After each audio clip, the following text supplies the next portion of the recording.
Bienvenue à Equestria pour cette émission spéciale d'HPTV où nous allons vous faire découvrir la vie de ce festival, la vie de ces villageois, puisque nous allons passer jusqu'à dimanche la semaine dans les allées du village à la rencontre des exposants, des artistes, également des bénévoles. On va commencer d'ailleurs par rencontrer une jeune femme qui s'appelle Maléa Landi, qui se balade avec son âne Pepper, pour des numéros. Nous parlerons également restauration, puisque les exposants sont nombreux, notamment des exposants locaux avec les artistes boulangers. C'est Mathieu et Julien que nous irons rencontrer. Et puis nous reviendrons sur ce qui a fait l'événement dans le village et dans la ville de Tarbes en ce début du festival Equestria. C'est bien sûr la vente officielle du haras à la mairie de Tarbes. Nous regardons quelques images de cette vente qui s'est déroulée mardi à l'ouverture du festival. Avant de partir à la rencontre des exposants, un mot de programme de ce jeudi 21 juillet avec de nombreux rendez-vous tout au long de la journée.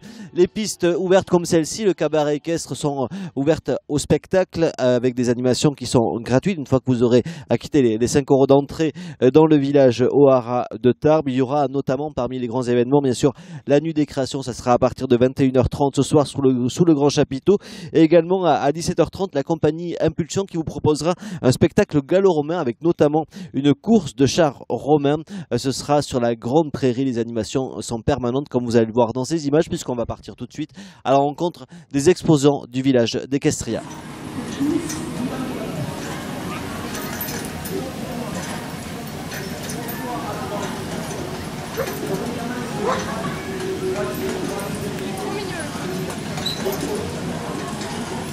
Parmi les artistes qui sont présents au festival Equestria, il y en a beaucoup qui se produisent sur des pistes comme celle qu'on a derrière nous, c'est-à-dire la piste du cabaret équestre. Et parmi elles, il y a Maléa. Bonjour. Bonjour. Merci de nous accueillir avec Pepper. C'est votre âne? Oui, en fait, ça fait 3 ans qu'il est à la maison, donc c'est un âne des Pyrénées âgé de 5 ans. Et on est venu en fait cette année pour prouver que même avec des ânes, on peut aussi faire du travail, différent certes des chevaux, mais on peut aussi travailler. Alors, justement, comment vous en êtes arrivé à travailler déjà avec des animaux comme ça, parce que c'est impressionnant.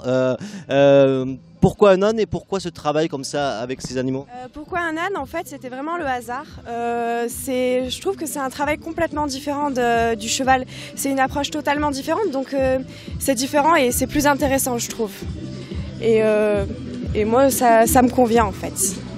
Est-ce que, on va être un peu dans le cliché, un âne ça a une réputation particulière d'être peut-être un peu plus caractériel qu'un cheval?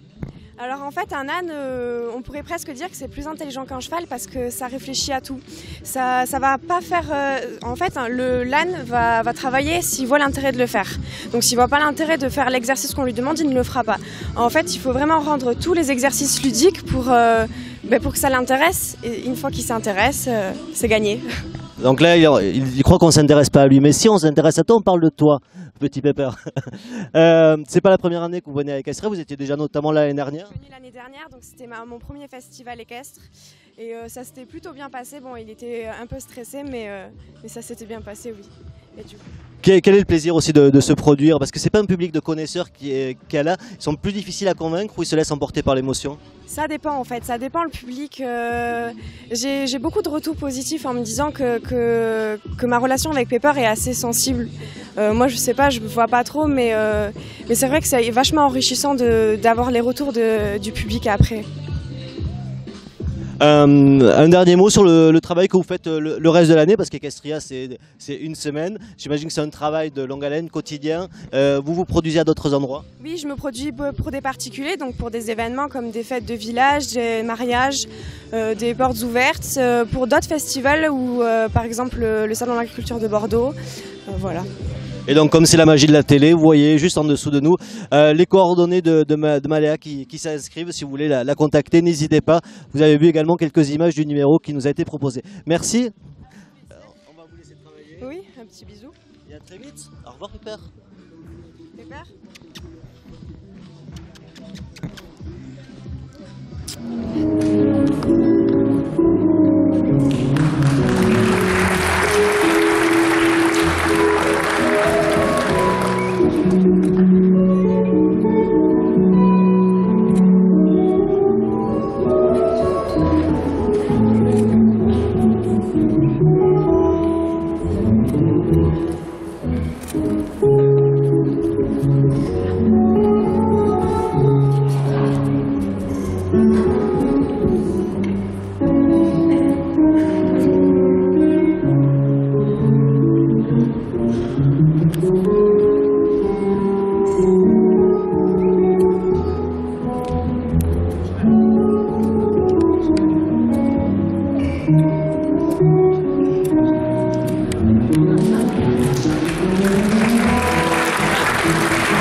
Alors Equestria, c'est toujours l'heure de manger. La preuve avec Mathieu, on tourne cette interview en plein après-midi. Il est déjà la main à la pâte, forcément, hein, il fallait la faire. Vous êtes artiste boulanger, c'est ça? Voilà, on est un boulanger de métier. Alors après, on est sur une formule un peu atypique. Du coup, on se considère plus comme artiste que artisan boulanger. Alors le principe de ce stand que vous allez retrouver sur l'allée qui mène au grand chapiteau d'Equestria, c'est qu'on peut manger bio et local, c'est-à-dire que tous vos produits viennent de la production locale et forcément avec le label bio. Alors une partie n'est pas bio et locale, tout ce qui est notamment protéines animales, quoi. Donc là on utilise essentiellement de la viande sèche, donc copa ou ventrèche. On a un peu de mal à en trouver sur la production locale, donc sur la production bio locale, donc on le prend en non bio. Sinon tout le reste, les légumes, le pain est bio. Ouais. Qu'est-ce que vous proposez? Parce que je vois qu'il y a des boîtes à pizza, mais il n'y a pas que de la pizza. Oui, il y a donc de la pizza parce qu'effectivement c'est à peu près la même pâte qu'une pâte à pain. Donc on fait pas mal de pizza avec le four à bois qu'il y a ici, qui nous sert aussi pour le pain.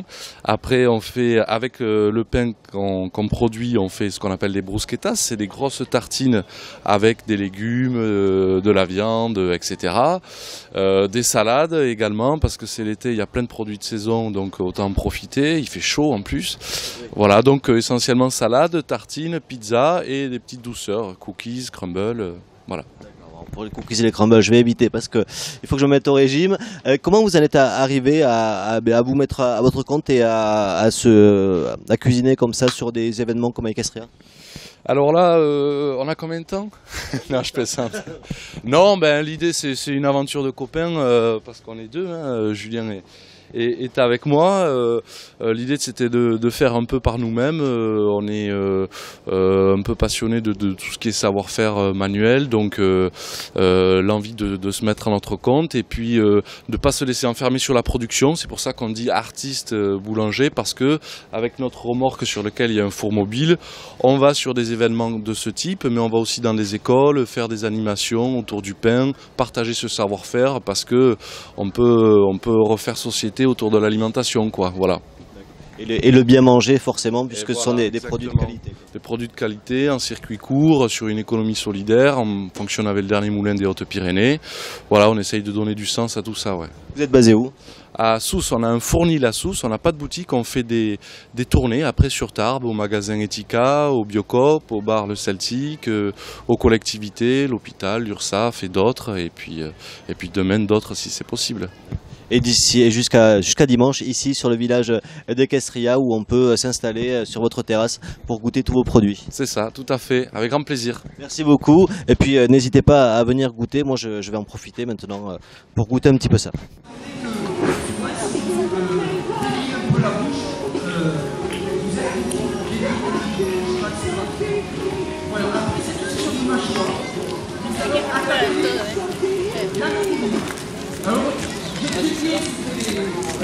Cet événement, car il s'agit bien d'un événement, qui va voir la ville de Tarbes devenir propriétaire de ce site magnifique, qui est le site du Raz de Tarbes, 9 hectares en centre-ville.